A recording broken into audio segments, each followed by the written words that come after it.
Hello class and welcome to the today's lecture. इस lecture में हम बात करेंगे unsymmetrical form of a line.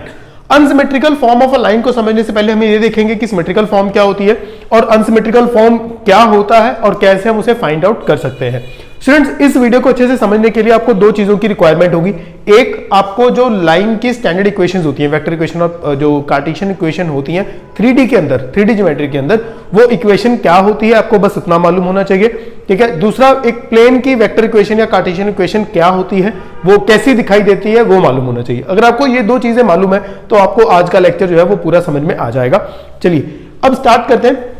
सबसे पहले जो standard equation of a line होती है वो कुछ ऐसी दिखाई देती है। कार्टेशियन इक्वेशन अगर आपने पढ़ी है 3D ज्योमेट्री के अंदर लाइन की, तो कुछ ऐसी दिखाई देती है x - x1/a, y - y1/b, z - z1/c, जिसके ऊपर जहां पे जो ये x1, y1 और z1 है ये उस लाइन के ऊपर पड़ा हुआ पॉइंट है, और जो ये ABC है ये उसी लाइन के पैरेलल एक वेक्टर के डायरेक्शन रेशोज है।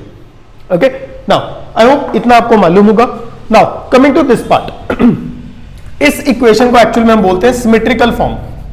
ये जो फॉर्म है दिस इज सिमेट्रिकल, और बट लेकिन इस वीडियो में हम बात करने वाले हैं अनसिमेट्रिकल फॉर्म की। तो अनसिमेट्रिकल फॉर्म क्या होती है बेटा? जब भी कभी दो प्लेन्स इंटरसेक्ट करते हैं वो हमेशा एक लाइन पे इंटरसेक्ट करते हैं। जैसे कि दो लाइंस एक पॉइंट पे इंटरसेक्ट करती हैं, वैसे ही दो प्लेन्स हमेशा एक लाइन पे इंटरसेक्ट करते हैं। मैंने उसके लिए एक फिगर बनाई है, आई होप आपको समझ में आएगी। एक प्लेन हॉरिजॉन्टल है, एक प्लेन वर्टिकल है। ठीक है, तो यहां पे इनके बीच में जहां जो इंटरसेक्शन है वो एक लाइन की इंटरसेक्शन है। इसकी बेस्ट एग्जांपल होती है हमारी नोटबुक्स। अगर आप नोटबुक्स देखते हैं तो ये एक प्लेन है, ये एक प्लेन है, ये इंटरसेक्ट हो रहे हैं इस लाइन के ऊपर, इस लाइन के ऊपर इंटरसेक्ट हो रहे हैं। ठीक है, हमेशा दो प्लेन्स जब इंटरसेक्ट होंगे तो लाइन पे इंटरसेक्ट होंगे। नाउ अगर मेरे पास इन दो प्लेन्स की इक्वेशन है और इन दो इक्वेशंस की हेल्प से अगर मैं इस लाइन की इक्वेशन बनाता हूं बेटा, अगर मैं इस लाइन की इक्वेशन बनाता हूं तो उस इक्वेशन को हम बोलेंगे unsymmetrical form of a line. इन दो प्लेन्स की इक्वेशन की हेल्प से इस लाइन की इक्वेशन बनाता हूं, उसमें क्या आपको दिखाई देगा? देखो, ये वाली इक्वेशन जो है ये 0 के इक्वल है, ऐसी ये वाली इक्वेशन भी 0 के इक्वल है, तो ये भी 0 के इक्वल है, ये भी 0 के इक्वल है। तो मैं लिख सकता हूं this is equal to 0 is equal to this. तो ये जो इक्वेशन होती है इसे हम बोलते हैं unsymmetrical form of a line. Unsymmetrical form of a line. But story यहां पे खत्म नहीं होती, अभी हम इसमें बहुत सारी और चीजें भी समझने वाली हैं। सबसे पहले तो हम ये समझते हैं कि इस लाइन की स्पेशलिटी क्या है। इस लाइन की सबसे मेजर स्पेशलिटी यह है बेटा कि जितने पॉइंट्स इस लाइन के ऊपर लाई करते हैं वो सारे के सारे पॉइंट्स इस प्लेन की इक्वेशन को भी सेटिस्फाई करेंगे और इस प्लेन की इक्वेशन को भी सेटिस्फाई करेंगे। तो मतलब जो पॉइंट्स इस लाइन के ऊपर हैं वो पॉइंट्स इस प्लेन के और इस प्लेन के कॉमन पॉइंट्स हैं। ठीक है, तो इस चीज को याद रखिएगा क्योंकि इसको अंडरस्टैंडिंग के लिए हमें ये चीज को समझना बहुत जरूरी होता है। नाउ इस पे बेस्ड जो क्वेश्चंस आपके होते हैं वो मेजरली एक ही टाइप के क्वेश्चन बनते हैं, जो जिसमें आपको कहा जाता है कि एक unsymmetrical form of a line आपको दे दी जाती है और आपको कन्वर्ट करना होता है उसे symmetrical form of a line में। अब यहां पे जो सबसे मेजर चैलेंज बच्चों को फेस होता है वो ये होता है कि अनसिमेट्रिकल को सिमेट्रिकल फॉर्म में कैसे कन्वर्ट किया जाए। अगर आप इसके बुक्स में सॉल्यूशन देखेंगे तो वो बहुत ही कॉम्प्लिकेटेड डिफिकल्ट फॉर्मूलाज आपको बताए जाते हैं वहां पे। बट मेरा हर वीडियो में एक सेम ही आइडिया होता है कि मैं आपके लिए जो टॉपिक है उसे बहुत इजी लैंग्वेज में और उनके जो कॉन्सेप्ट्स जो फॉर्मूलाज हैं उनको बहुत इजी वे में आपको समझा सकूं। तो इसी में मैं फिर से वही कोशिश करूंगा कि आपको बुक वाले जो डिफिकल्ट मैसिव फॉर्मूलाज हैं वो आपको ना याद करने पड़े, आपको इजीली ये बात समझ में आ जाए और आप इजीली खुद इसके फॉर्मूलाज खुद बना पाए। चलिए, तो अब हमारा काम है इस इक्वेशन को ऐसी इक्वेशन में कन्वर्ट करना। हमें इस लाइन की सिमेट्रिकल यानी कार्टेशियन इक्वेशन फाइंड आउट करनी है। तो वो कैसे फाइंड आउट होगी? हमें मालूम है कि ऐसी इक्वेशन फाइंड आउट करने के लिए हमें दो चीजें चाहिए, एक लाइन के ऊपर पॉइंट, दूसरा लाइन के डायरेक्शन रेशोज। ठीक है, तो हमें दो चीजों के ऊपर फोकस करना है। अब इस लाइन के पैरेलल वेक्टर के डायरेक्शन रेशोज कैसे फाइंड आउट होंगे, क्योंकि हमारे पास ये इक्वेशन है, इस इक्वेशन की हेल्प से मुझे इस लाइन के पैरेलल वेक्टर चाहिए। फिर उसके बाद हम देखेंगे कि उसके ऊपर का कोऑर्डिनेट पॉइंट कैसे फाइंड आउट किए जाएंगे, कोऑर्डिनेट्स कैसे फाइंड आउट होंगे। चलिए स्टार्ट करते हैं। सबसे पहले बात करते हैं वेक्टर्स की। वेक्टर्स फाइंड आउट करना चैलेंजिंग है, आपको इसको ध्यान से समझना पड़ेगा, तभी आप इस चीज को याद रख पाएंगे और इसे अप्लाई भी कर पाएंगे। देखिए आप इस चीज को कोशिश कीजिएगा प्रैक्टिकली फील करने की, कि अगर दो प्लेन्स हैं, ये इस लाइन पे इंटरसेक्ट कर रहे हैं, तो अगर ये एक वेक्टर है जो इस प्लेन के परपेंडिकुलर है, ठीक है, अगर ये वेक्टर इस प्लेन के परपेंडिकुलर है तो ये वेक्टर जो है इस लाइन के भी परपेंडिकुलर होगा, ठीक है। सिमिलरली अगर कोई वेक्टर इस प्लेन के परपेंडिकुलर है तो वो इस, अगर मैं उसको उठा के यहां ले आता हूं तो वो इसके भी परपेंडिकुलर होगा। इसको जरा आप ऐसे समझ सकते हैं, मैं क्या कर रहा हूं, जो ये लाइन, जो ये प्लेन्स हैं इंटरसेक्ट हो रहे हैं एक लाइन के ऊपर, तो मैंने ये लाइन ले लिया है इसका, ठीक है। अब एक वेक्टर जो उसके परपेंडिकुलर था वो यहां आ गया।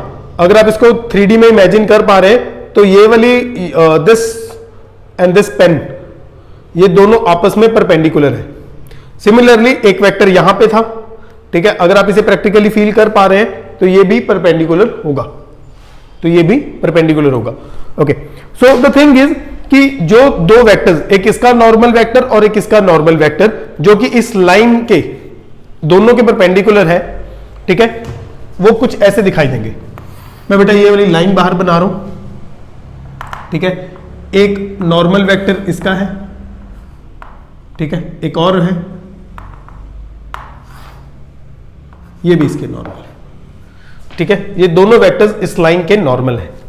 नाउ अब जरा ध्यान से समझिए, मैं इसको नाम दे रहा हूं P वेक्टर, N1 वेक्टर, इसको नाम दे रहे हैं N2 वेक्टर। अब आपको बात बहुत ध्यान से समझनी है, अगर मैं N1 क्रॉस N2 करता हूं, अगर मैं N1 क्रॉस N2 करता हूं, तो क्या आप ये बात फील कर सकते हैं कि N1 क्रॉस N2 जो है वो इस लाइन के पैरेलल होगा, ये पैरेलल होंगे, ठीक है। या फिर आप अगर आप N2 क्रॉस N1 करते हैं तो भी कोई फर्क नहीं है, बट डायरेक्शन बदल जाएगी, स्टिल वो इस लाइन के पैरेलल होगा।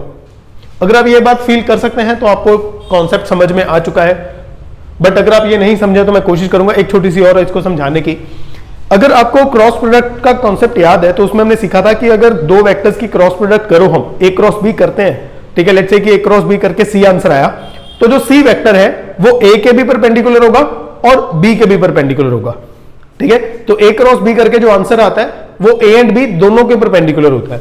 तो यहां पे भी हम यही कह रहे थे, इस वेक्टर को बनाने से पहले हम कह रहे थे ये वाली लाइन जो है ये N1 के भी परपेंडिकुलर है, N2 के भी परपेंडिकुलर है।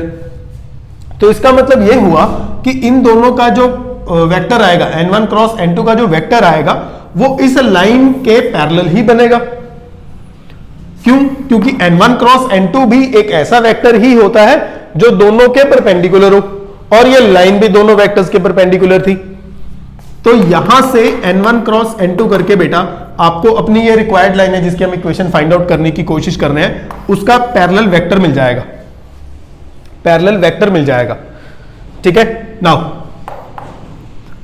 ये अब इनके N1 N2 वेक्टर कैसे निकलेंगे, ये चाहो तो आप मेरी वीडियोस जो पहली वीडियोस उनमें जाके देख सकते हैं कि प्लेन से अगर हमें नॉर्मल वेक्टर बनाना है तो कैसे बना सकते हैं। अगर आपको उसका डिटेल डिस्कशन चाहिए तो वहां से मिल जाएगा, अदरवाइज मैं यहां पे क्विकली बता देता हूं। अगर हमें इस प्लेन के नॉर्मल वेक्टर चाहिए तो बेटा उसके नॉर्मल वेक्टर होगा A1 B1 C1, ये डायरेक्शन रेशियोज होंगे, XYZ के जो कोएफिशिएंट्स होते हैं वही नॉर्मल वेक्टर के डायरेक्शन रेशियोज होते हैं, ठीक है। सिमिलरली इसके मुझे चाहिए होंगे तो that will be A2 B2 and C2, वो उसके डायरेक्शन रेशियोज होंगे। दोनों की क्रॉस प्रोडक्ट कर दोगे तो इस लाइन के पैरेलल वेक्टर के डायरेक्शन रेशियोज आ जाएंगे। नाउ फर्स्ट थिंग सॉल्व हो गई, हमें पैरेलल वेक्टर मिल गया। Now the second thing is कि हमें अब इसके जो ऊपर पॉइंट है वो फाइंड आउट करना है, वो भी थोड़ा सा ध्यान से समझने वाला है। देखिए स्टूडेंट्स, जब भी कोई हम लाइन अगर स्पेस में है, कोई भी लाइन जब स्पेस में होती है तो अगर आप उस लाइन को दोनों तरफ से एक्सटेंड करते हैं तो वो लाइंस हमेशा जाकर कहीं ना कहीं XY प्लेन, YZ प्लेन और XZ प्लेन को इंटरसेक्ट करती ही करती हैं, ठीक है। अगर वो उनके पैरेलल ना हो तो, ठीक है, अगर लाइन किसी भी प्लेन के पैरेलल ना हो तो जो जाकर ये XY प्लेन, YZ प्लेन और XZ प्लेन तीनों को कहीं ना कहीं जरूर इंटरसेक्ट करेंगी, ठीक है। तो मतलब अगर तो यहां से अगर मैं एक बात उठाऊं, अगर मैं बोलूं कि एक ये वाली लाइन को एक्सटेंड करके एक्स वाई प्लेन में जाके टकराई, तो जिस पॉइंट पे जाके ये एक्स वाई प्लेन में जाएगी, एक्स वाई प्लेन से टकराएगी, वहां पे z कोऑर्डिनेट 0 होगा, वहां पे z कोऑर्डिनेट 0 हो जाएगा। ठीक है, अगर आप सिमिलरली yz प्लेन लेते हैं तो उसमें x कोऑर्डिनेट 0 हो जाएगा, अगर आप xz प्लेन लेते हैं तो उसमें y कोऑर्डिनेट 0 हो जाएगा। आई होप ये मेरी बात आप फील कर पा रहे हो। पहले हम इसी की बात करेंगे। ठीक है, आप चाहे तो किसी के बारे में भी बात कर सकते हैं, मैं इसके बारे यहां से स्टार्ट कर रहा हूं। तो एक्स वाई, मैं सपोज कर रहा हूं कि ये लाइन जाकर एक्स वाई प्लेन से टकराई, अगर ये लाइन एक्स वाई प्लेन से टकराई होगी तो वहां पे z कोऑर्डिनेट 0 रहा होगा, तो फिर मैं यहां पे z को 0 पुट कर देता हूं, तो मेरे पास इक्वेशन आएगी a1x plus b1y plus d1 is equal to 0। z put हो गया पुत्र, यहां पे z को 0 पुट किया तो बना a2x plus b2y plus d2 is equal to 0। Okay, मैंने z को 0 पुट किया हुआ है। नाउ अगर आप इसे ध्यान से देखेंगे, अब आपके पास ये लीनियर इक्वेशन इन 2 वेरिएबल्स है, जिसको आप सब्स्टिट्यूशन, एलिमिनेशन या क्रॉस मल्टीप्लिकेशन आपकी चॉइस है, जिस मर्जी मेथड से आप एक्स वाई की वैल्यूज निकाल लीजिए। नाउ आपके पास एक्स वाई की वैल्यू आ गई, z की वैल्यू ऑलरेडी 0 आ चुकी थी, इनको सॉल्व करके एक्स वाई की वैल्यू आ जाएगी, तो आपके पास एक्स वाई और z, यानी आपके पास कोऑर्डिनेट आ गए इस लाइन के ऊपर, इस लाइन के ऊपर कोऑर्डिनेट्स आ जाएंगे। ठीक है, मैंने z को 0 पुट किया था, एक्स वाई फाइंड किया, आपकी चॉइस है, आप x को 0 पुट कर लीजिए, yz के कोऑर्डिनेट्स फाइंड आउट कर लीजिए, सिमिलरली आप y 0 पुट करके xz, अब कोई भी एक करिए, तीनों नहीं करने, कोई भी एक आपकी चॉइस का आप चूज कर लीजिए, तो उससे आपको एक कोऑर्डिनेट मिल जाएगा। नाउ वो कोऑर्डिनेट आप इस इक्वेशन, स्टैंडर्ड इक्वेशन में पुट करेंगे, यहां से जो भी आया होगा x माइनस x1 अपॉन जो भी n1 क्रॉस n2 का हमारा आई कैप का कोफिशिएंट होगा वो इसके नीचे आएगा, सिमिलरली y माइनस जो भी यहाँ पे y1 बना होगा आपका, इसका j कैप का कोफिशिएंट यहाँ आ जाएगा, z माइनस z1 जो भी इनका k कैप का कोफिशिएंट होगा वो यहाँ आ जाएगा। ठीक है, तो इस तरीके से आप अनसिमेट्रिकल फॉर्म को सिमेट्रिकल फॉर्म में कन्वर्ट कर लेते हैं। राइट, चलिए एक छोटा सा क्वेश्चन करते हैं, जितने भी क्वेश्चन आपके माइंड में अराइज हुए हैं वो सारे के सारे क्लियर हो जाएंगे। चलिए देखते हैं, अब एक क्वेश्चन देखते हैं। क्वेश्चन के अंदर हमें कहा गया है कि हमें एक लाइन की सिमेट्रिकल फॉर्म फाइंड आउट करनी है, और वो लाइन जो है दो प्लेन्स के इंटरसेक्शन से पास हो रही है। हमें एक लाइन की सिमेट्रिकल फॉर्म फाइंड आउट करनी है, सिमेट्रिकल फॉर्म फाइंड आउट करनी है जो इन दो प्लेन्स के इंटरसेक्शन से पास हो रही है, यानी इन दो प्लेन्स की इंटरसेक्शन वाली जो लाइन है हमें उसकी इक्वेशन फाइंड आउट करनी है। बट हम जानते हैं कि अगर हमारे पास दो प्लेन्स की इक्वेशन होती है तो उससे हम अनसिमेट्रिकल फॉर्म लिख सकते हैं। तो अनसिमेट्रिकल फॉर्म कुछ उसकी ऐसी ही होगी, +5 है बेटा इधर आके -5 हो जाएगा इज इक्वल टू 0। ऐसे ही +6 इधर आके -6 हो जाएगा, that will also be is equal to 0। तो ये कुछ ऐसा दिखाई देगा। नाउ हमें जो इक्वेशन फाइंड आउट करनी होती है लाइन की, उसके लिए हमें तो दो ही चीजें चाहिए होती है। एक हमें चाहिए होता है n1 क्रॉस n2 वेक्टर, दूसरा हमें उसके ऊपर का पॉइंट चाहिए होता है। ठीक है, पॉइंट के लिए हमें इन दो इस फुल इक्वेशन अनसिमेट्रिकल फॉर्म की जरूरत पड़ेगी, और n1 n2 वेक्टर हम यहां से भी फाइंड आउट कर सकते थे। n1 वेक्टर क्या होगा, let n1 vector be 1 i cap minus j cap plus 2k cap, n2 vector will be 3 i cap plus j cap plus k cap. Now n1 cross n2 आप कैसे find out करेंगे, determinant लेकर i cap j cap k cap. ठीक है, now 1 -1 2 3 1 1।